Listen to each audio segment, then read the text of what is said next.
Bom, pessoal, boa noite. É um prazer estar aqui trocando essa ideia com vocês.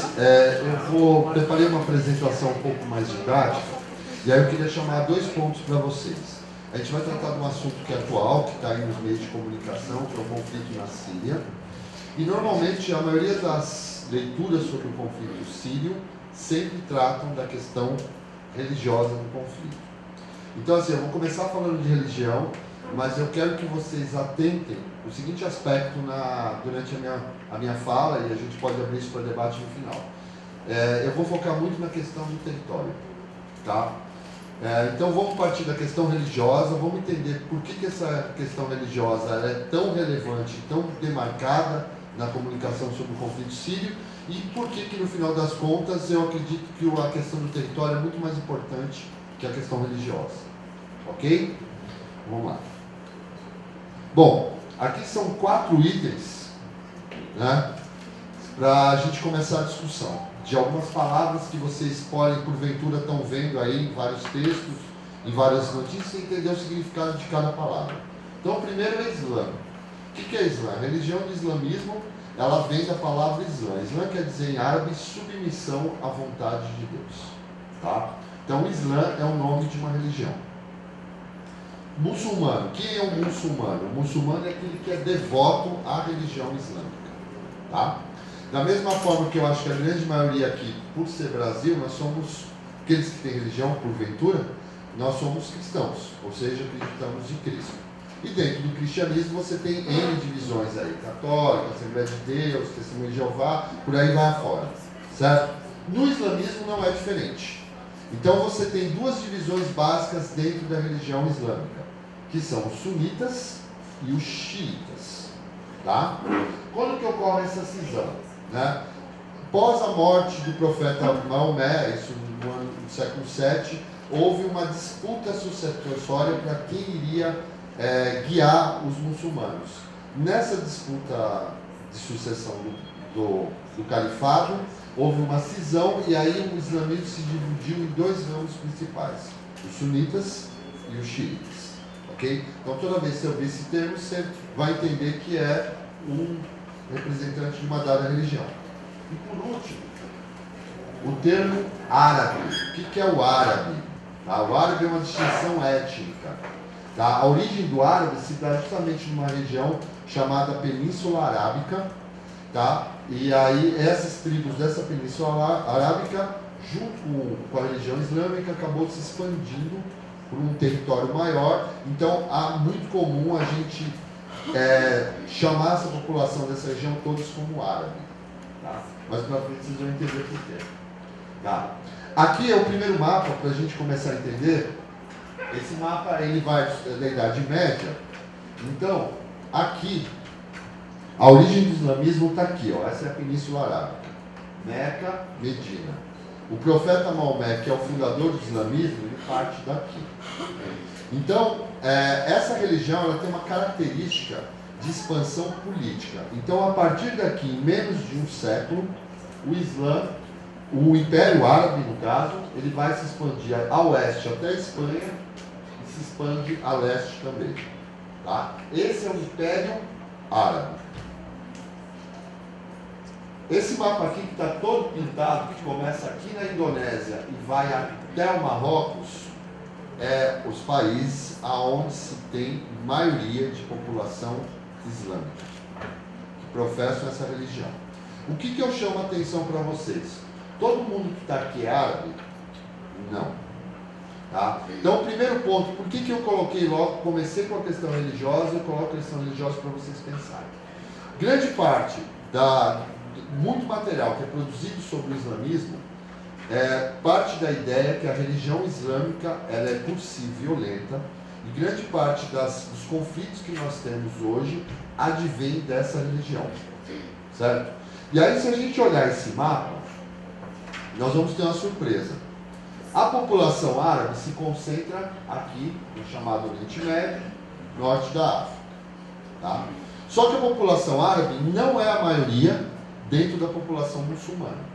O país que tem a maior população muçulmana no mundo é a Indonésia. E não tem conflito. Tá? Né? Então é o primeiro ponto para vocês pensarem. Peraí, se a religião islâmica é a fonte do conflito é religiosa, porque o país que tem a maior porcentagem, maior população muçulmana do mundo, que é a Indonésia, não tem conflito. Então é um ponto que vocês têm para pensar. Pode passar, por favor? Obrigado. Legal. O que aconteceu? Aí a gente vai contar um pouquinho de história. Aquele mapa anterior que vocês viram era o Império Árabe, que ele nasce na Península Arábica e se expande.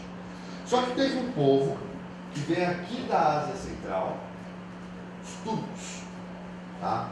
No século XVI, os turcos fazem um movimento de expansão, eles são convertidos ao islamismo e fundam um império chamado Império Otomano.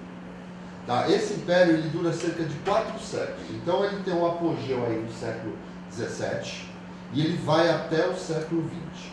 Toda essa área que vocês estão vendo no mapa foi administrada por esses impérios otomanos. E esses imperadores otomanos se tornaram o quê? Os guardiões da religião islâmica. O que acontece no século XIX para o século XX? Você tem, no contexto mais geral da história mundial, você tem uma expansão da Europa, das potências europeias.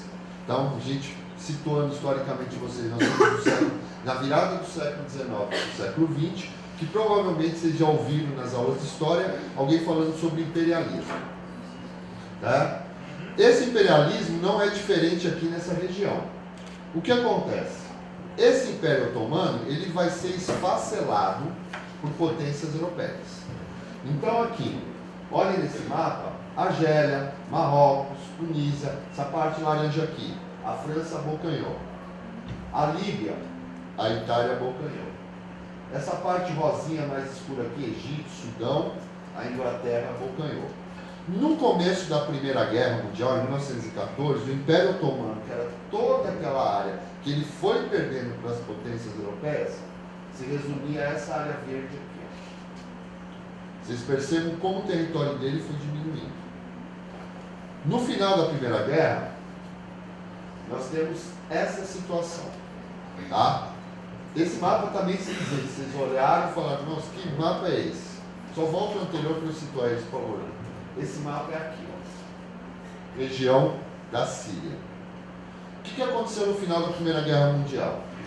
A Síria, essa região que nós chamamos de Síria, ela foi dividida numa zona francesa, numa zona inglesa. Tá? Esses territórios do Império Otomano, o que sobrou daquela área verde que eu mostrei no mapa anterior, as potências europeias dividiram. Abocanharam, roubaram, tomaram. Com isso, o que é hoje, o que seria a Síria hoje, a França fez essa divisão. Esse é o mapa nos anos 20 da administração da França no território que hoje seria a Síria. Certo? Muito bem. Com o fim da Segunda Guerra Mundial, a gente já está em 1945, o que acontece? A região do Oriente Médio, ela passa a formar o que nós conhecemos hoje. Só passa no mapa posterior, cara. É essa configuração. O que sobrou do Império Otomano virou Turquia. A área administrada pela França virou 2 países, Líbano e Síria. A área inglesa virou Iraque. Aqui, o que era Palestina, foi dividida pela ONU entre o Estado judeu e o Estado palestino, o Egito, a Arábia Saudita, Kuwait, Iêmen, ficou essa divisão anterior. Muito bem. Entre 1945 e 1979, você tinha a formação desses países no Oriente Médio. Qual que era o grande problema nessa região, nesse período de 40 anos aí? Israel. Tá? Eu não vou entrar em detalhes da crise israelense, que eu acho que é tema para uma outra palestra, tá? Mas só para vocês terem a noção que no período de 45 a 79, as guerras que foram travadas no Oriente Médio eram entre os árabes e Israel. E nós tivemos 4 guerras. A de 48, que foi a guerra da criação do Estado de Israel. Em todas essas 4 guerras, um detalhe, os árabes perderam. Foram massacrados, tá? Então, 48 da criação, 56 a crise do Suez, 67 a guerra dos 6 dias, essa é a guerra mais traumática para os árabes, que foi a derrota mais humilhante, de 73 a guerra do Yom Kippur, tá? A Síria esteve envolvida em todas essas guerras contra Israel. Só para citar um pouco da história da Síria. Muito bem, como que ficou dividida essa região nesse período? Você vê que o mapa tem uma parte vermelha e uma parte azul. Por que está essa divisão proposta no mapa? Porque nesse período de 46 até os anos 70, a gente estava vivendo no mundo um período chamado Guerra Fria. Tá? A disputa ideológica, econômica, política entre as duas superpotências, União Soviética e Estados Unidos. Como que os árabes se dividiram aí? Os países vermelhos, Egito, Síria, Iraque, eram aliados da União Soviética. Os azuis, aliados dos Estados Unidos. Notem, o Irã era o principal aliado dos Estados Unidos. Tá? O Irã era o país que era ponta firme dos Estados Unidos na região. Tá? Todas as guerras contra os israelenses, esses países que eu chamo árabes, que na realidade eram forças conjuntas do Egito, da Síria e do Iraque, conjuntamente lutavam contra Israel. Como surgiu a questão de Israel? Rapidamente. Essa região aqui que está em azul, e mais essa parte aqui, era uma região chamada Palestina. Tá? Houve uma imigração judaica para essa região, desde o final do século XIX até a criação do Estado de Israel no final da Segunda Guerra, e pegaram essa terra, que era chamada de Palestina, e dividiram entre judeus e árabes. Legal? E houve literalmente um genocídio da população, até hoje é um genocídio da população palestina. Por quê? A população que residia nessa terra, que eram os palestinos, foram sendo constantemente expulsos para dar lugar a uma população imigrada de judeus. Mas como vou falar muito rapidamente, estou simplificando bastante a questão, isso aqui dá tema aí para o curso. Ok? Obrigado.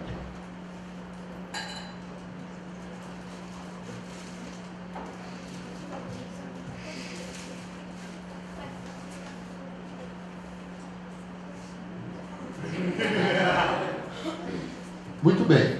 Anos 70. O que vai mudar aí? 2 pontos que estão chamando a atenção de vocês. O Irã, você tem uma revolução no Irã. Tá? Só um detalhe, lembra que eu falei do xiita lá na frente? Tá? No Irã há uma revolução onde se instaura no Irã uma república islâmica. O Irã é um país de maioria xiita.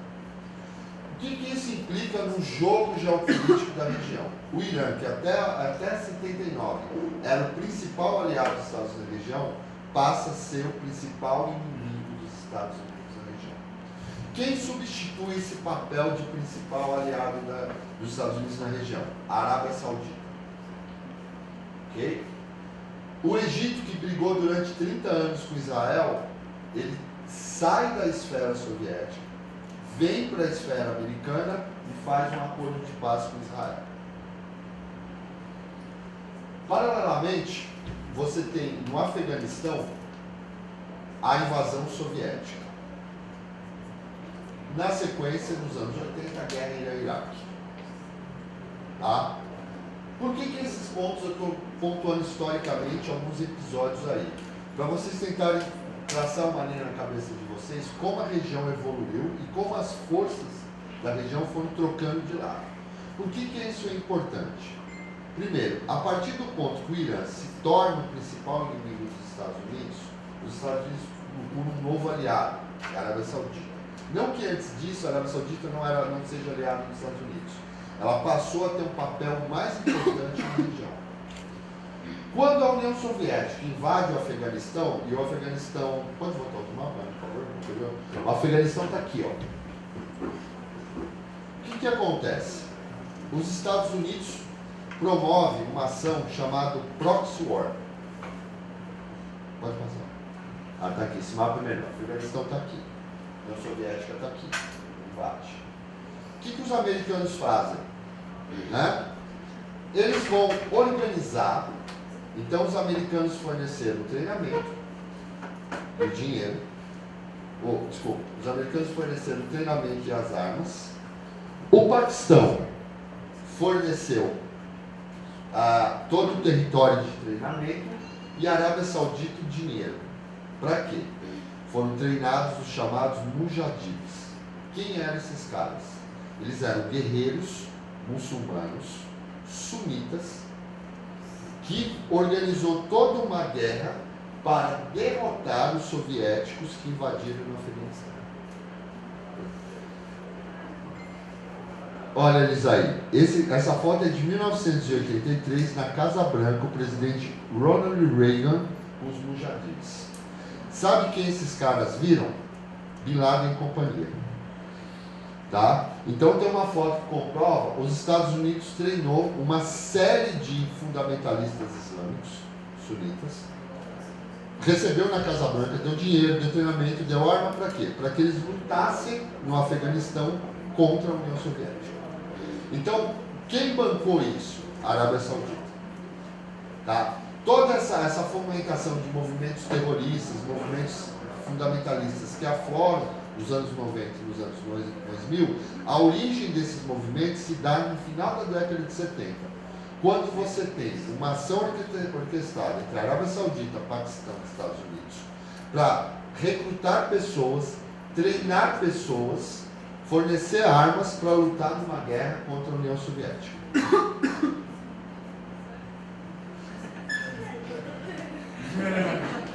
Tá? Aí esse aí é o Ayatollah Khomeini da Revolução Iraniana. E aí vocês percebam o seguinte, você aí vai ter dois países, um do lado, um contra o outro.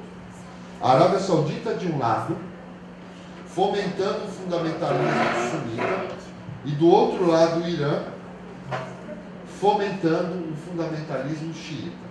Aí vão perguntar para mim, mas peraí, você falou que o conflito não era religioso, que o conflito era político? Sim. Onde que entra a religião aí na história? A religião ela entra no campo da ideologia. Como que eu vou fomentar essa luta? Só que vocês têm que ter em mente que a religião em si, ela não explica o conflito. Ela é um combustível para o conflito, para justificar as ações. E aí o que acontece? No final dos anos 80, os soviéticos se retiram do Afeganistão, eles perdem a guerra. E você tem o fim da União Soviética, o fim do período da Guerra Fria, uma nova ordem mundial, e você tem a Primeira Guerra do Golfo. O que foi essa Primeira Guerra do Golfo em 91? Foi quando o Saddam Hussein, que governava o Iraque, terminando a guerra com o Irã em 88, em 91, o Saddam resolve invadir o Kuwait. Por quê? Porque o Saddam, a guerra Irã-Iraque foi muito custosa para ambos os lados. O Iraque estava devendo muito dinheiro, estava com a sua infraestrutura muito comprometida por conta da guerra, e o Kuwait era um dos principais credores do Iraque. Então o Saddam Hussein ele teve uma opção. Ele tinha lá uma guerra que terminou, ele tinha um exército de mais de 1 milhão de homens.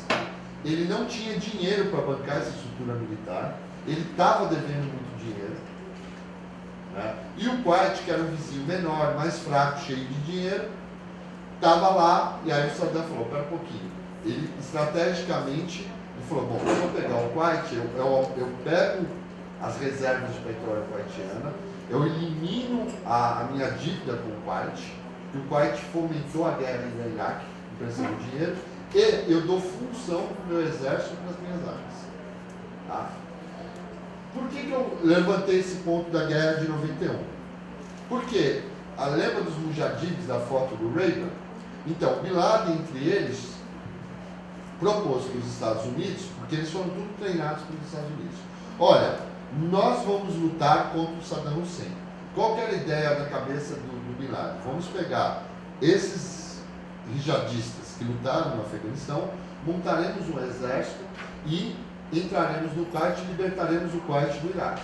O que os Estados Unidos fez? Não. Nesse ponto aqui, você tem um rompimento desses grupos jihadistas com os Estados Unidos, que é onde eles se voltaram contra os Estados Unidos. Tá? Tem um termo em inglês que diz blowback. O que é blowback? Eu fomento um movimento de contestação, eu financio, eu treino para lutar contra o meu inimigo. Em um dado momento, a conjuntura muda e esse movimento vai lutar contra mim. Então, é chamado efeito blowback. Hã? Entendi. Você falou?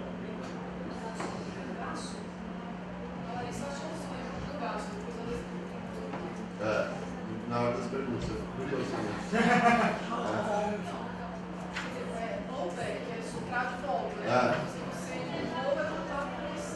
Exato, é cheio de movimentos. O fundamentalismo, o jihadismo é um exemplo clássico de blowback, de operação. Muito bem. Aí você tem um cenário de guerra daqui, só para situar, aqui está o Iraque, aqui está o Irã, esse pedacinho aqui é o Kuwait. Então Saddam invadiu aqui, os americanos colocaram para fora. Bom, 9/11, como os americanos chamam, 11 de setembro, tá? Esses mesmos camaradas que os americanos fomentaram lá nos anos 80, no efeito clássico de blowback, cometem os atentados de 11 de setembro, ou 9/11, como eles chamam nos Estados Unidos. Com isso, os Estados Unidos declaram o chamado guerra ao terror.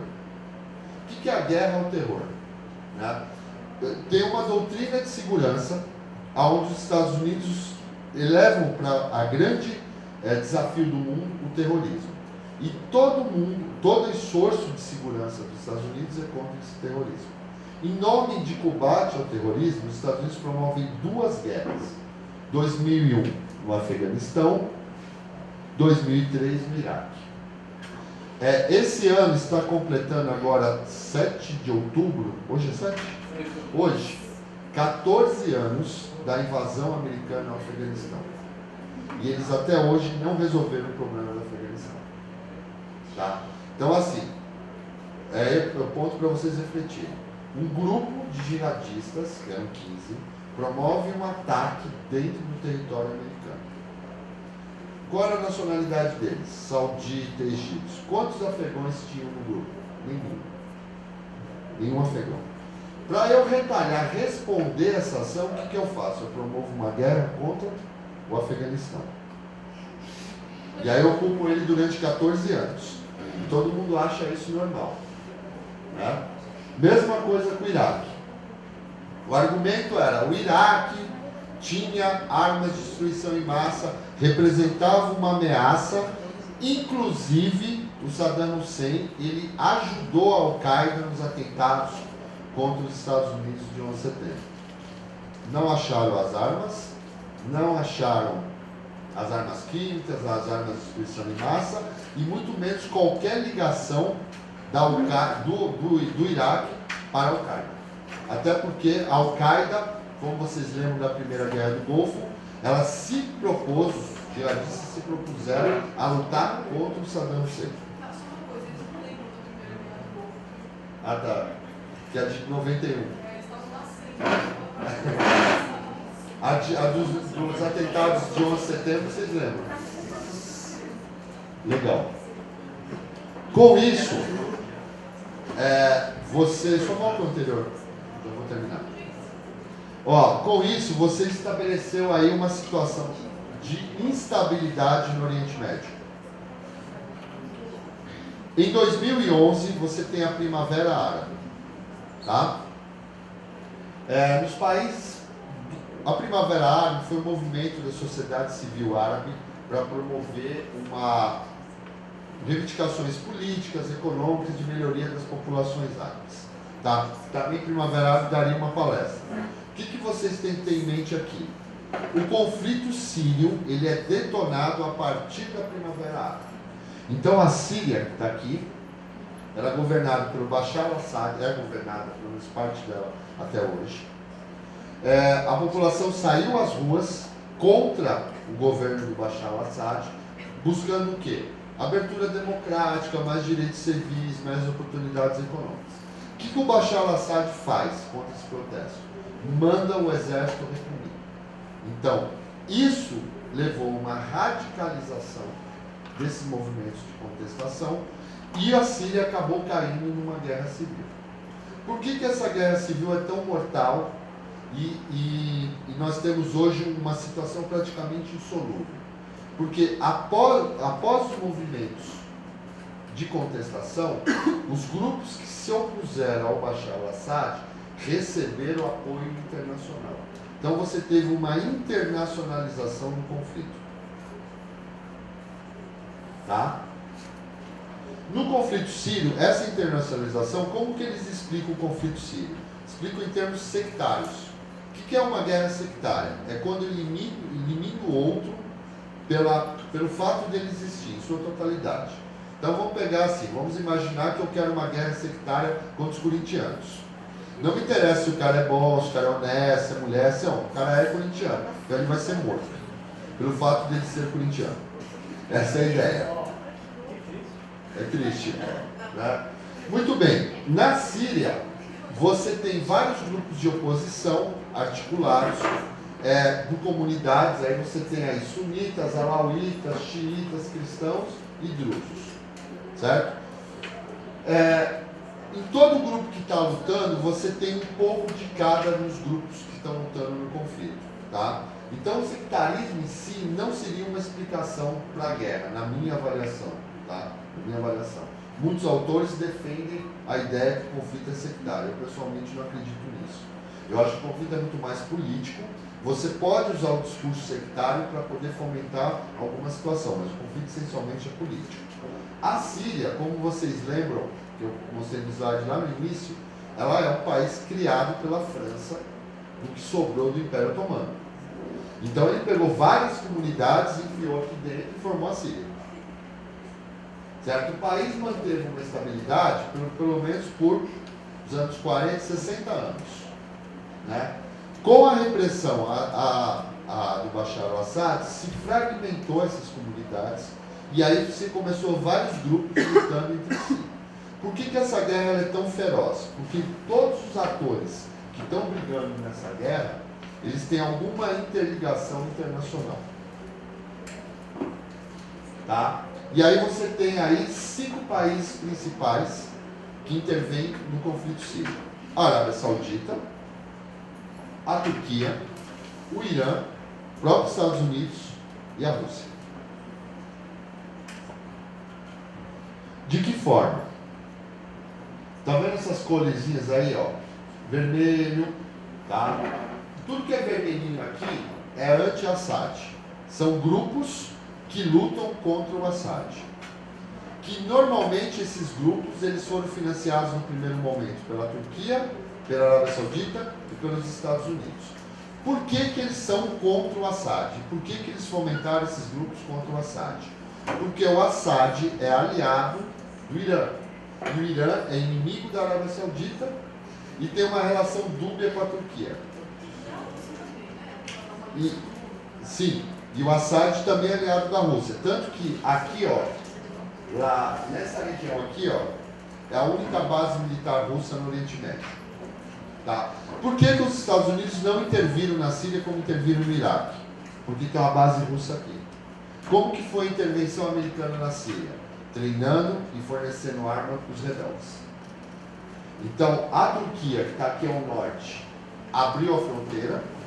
Então, passava comida, armas e combatentes. A Arábia Saudita fornecia dinheiro. Os Estados Unidos fornecia aconselhamento militar, né? Armas também.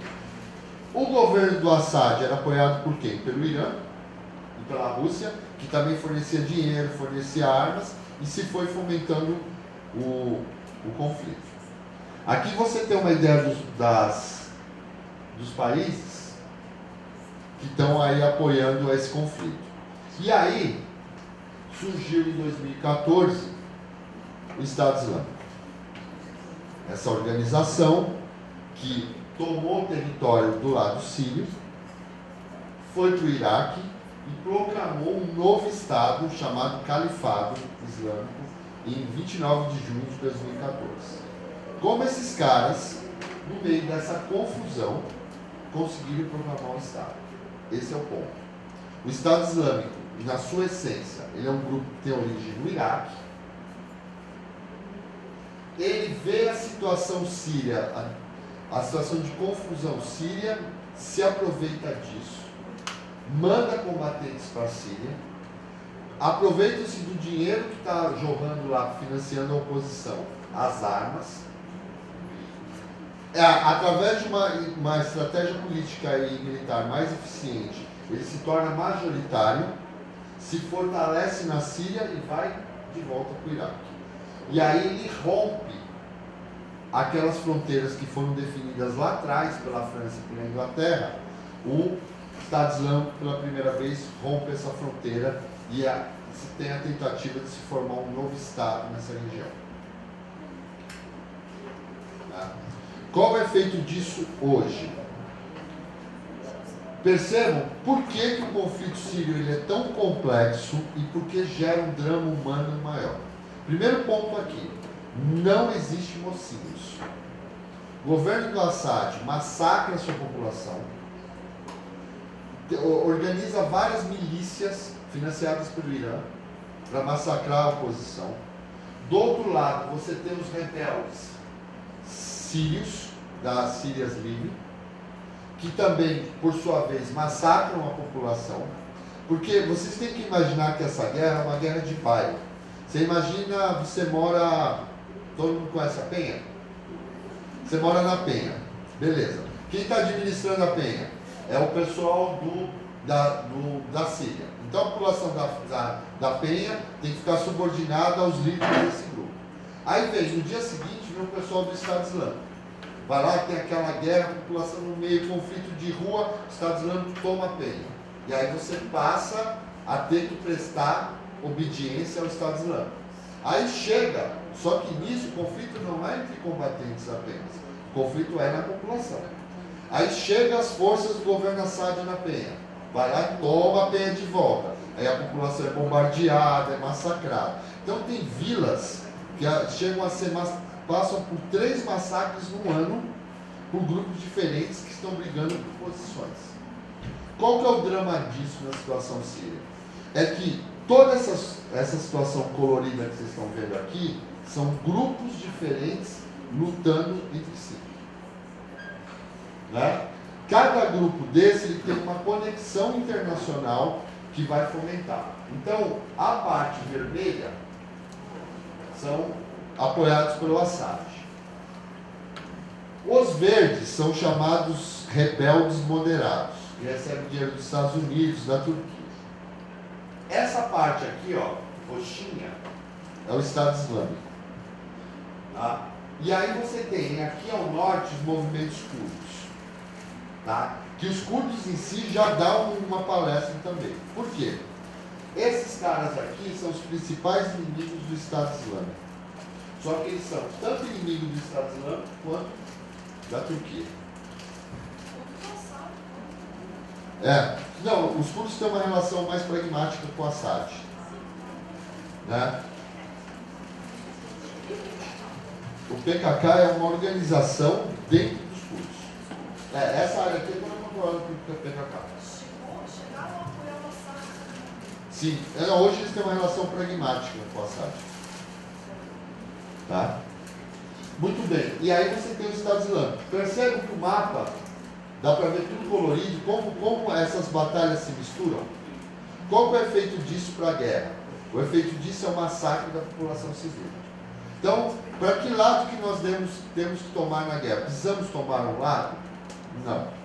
Mas o grande drama dessa guerra está na população civil, que está no meio dessas batalhas. Levando em consideração que grande parte dos combatentes que estão hoje na Síria não são sírios. Eles vêm de outros países para fomentar ainda mais o conflito. Principalmente os militantes do Estado Islâmico. Com isso, A gente tem aí um último mapa agora do mês de setembro de como está o mapa da Síria. Essa área toda em cinza é o Estado Islâmico. Essa área rosa aqui é o governo Assad. A área roxa aqui em cima é o pessoal dos curdos. Então você tem aí um campo de batalha em várias frentes. E por último, qual que é o resultado disso? A questão dos refugiados. Tá? A questão dos refugiados, que vocês devem ter visto nos jornais, o menino sírio morto na praia, né? Muito bem. Por que gera essa questão dos refugiados? No que eu acabei de explicar. É impossível você viver num país com diversas forças, com diversos apoios, brigando entre si. Como que esse conflito se perpetua? Vocês já viram aquelas imagens das Toyotas do Estado Islâmico? Que eles estão com aqueles carros grandes no deserto, com a metralhadora atrás, todo mundo já viu? Legal. Como que Toyota aparece no meio do deserto, gente? Quanto custa uma Toyota? Como que vai chegar? Volta ao som anterior. Eles estão aqui, ó. Como que a Toyota chega aqui? Como que eles comem? Como que eles têm munição, têm armas? Então o que acontece? Se fala muito no drama dos refugiados, mas nenhum dos principais países continuam fomentando dinheiro no conflito, com armas, com Toyota, não participando de contrabando de comida. Né? E aí, esses mesmos países falam assim, nós precisamos resolver o problema dos refugiados, principalmente a Europa. Esses dados eu trouxe para vocês por quê? O Líbano tem 4 milhões de habitantes. O Líbano é um país relativamente pobre. Ele tem que administrar no seu território 1 milhão de refugiados. Vamos fazer uma conta. São Paulo tem 11 milhões de habitantes. Vocês imaginam nós recebermos a nossa cidade 2 milhões de pessoas como refugiados? Vocês têm noção do impacto disso? Uma zona leste inteira da cidade? Mais uma de refugiados. O cara não tem onde morar, não tem comida, não tem trabalho, não tem... E a gente tem que receber? É que acontece com o Líbano. A Turquia recebeu quase 2 milhões de refugiados. E a Europa, que é um conjunto de países mais ricos do mundo, criou-se toda uma situação de dizer, o que nós vamos fazer com 98 mil refugiados no caso da Alemanha? Isso aqui, eu vou dar um gancho para o meu amigo que vai falar depois de mim, Davidson, é um genocídio. O que está acontecendo na Síria é um genocídio. E é um genocídio patrocinado pelas grandes potências regionais e as potências mundiais. Essa semana você tem a entrada direta da Rússia no conflito, com bombardeios, participação de tropas. Qual que vai ser o resultado para os refugiados? Você só vai ampliar o genocídio. Ok? Israel também. Sim, Israel também já andou bombardeando lá. Antes de terminar, só uma coisa. Por que essa região é tão disputada? O que há nela de riqueza que interessa tanto as cidades? Região geopolítica interessante? Vários fatores. Você tem que é a questão do petróleo, que é um fator econômico. É uma região estratégica, porque é a região de passagem entre a Europa e a Ásia.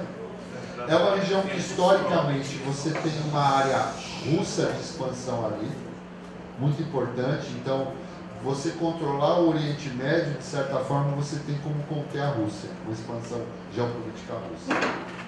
Então, grandes potências capitalistas e potências regionais. Você tem esses dois níveis de Então, análise. acaba se tornando ainda aquela coisa da Guerra Fria da Rússia contra os Estados Unidos. Só que aí, no caso, já havia uma forma mais clara do combate dos Estados Unidos e seus aliados para combater o crescimento territorial da Rússia. Na realidade, contenção da Rússia. Agora, só toma cuidado numa coisa. O contexto hoje de disputa entre os Estados Unidos e a Rússia é bem diferente da Guerra Fria. Muita gente coloca, e eu até vi escrito, as pessoas falando assim, não, porque a Rússia voltou. Gente, a Rússia é capitalista, o Putin é um mafioso, não tem o menor pudor O cara é um escroto, sabe? Ele massacra a população dele, a Rússia não há liberdade de imprensa, os gays são mortos na Rússia, as mulheres não têm direitos na Rússia, a Rússia ela tem todo um sistema de repressão, o Putin governa com eleição de fachada, então assim, o Putin não é anjo, né? Não é o socialismo da União Soviética que está voltando, a Rússia é uma potência capitalista tal qual os Estados Unidos, com interesse próprio, né? É aquela história, nessa guerra não existe mocinho, não existe mocinho, a gente tem, bom, pelo menos é o meu posicionamento que eu acredito. Tá, a gente tem que estar para a população síria, tá? Que é a população que efetivamente está sofrendo com isso, está passando um genocídio. E é um genocídio independente de muçulmanos, cristãos, alauítas, curdos, das mais variadas religiões e origens étnicas. Outra coisa, na Síria, boa parte dos refugiados já é refugiado também, né? Parte do refúgio dos palestinos, Sim. uma boa parte dos da Síria. Tem esse, você tem mais, você tinha, né, agora já, você tinha um campo, Armut, inclusive aqui na Liberdade tem uma ocupação de palestinos. Resultado da guerra árabe-israelense, mais de 1 milhão de palestinos estavam refugiados na Síria, resultados de outra guerra. Quando estoura o conflito sírio, praticamente os palestinos foram massacrados pelo Assad. Armut era um campo palestino no subúrbio de Damasco que virou um bairro. Calcula-se que Armut chegou a ter 800 mil habitantes, esse campo de Armut. Hoje não tem nem 200 mil.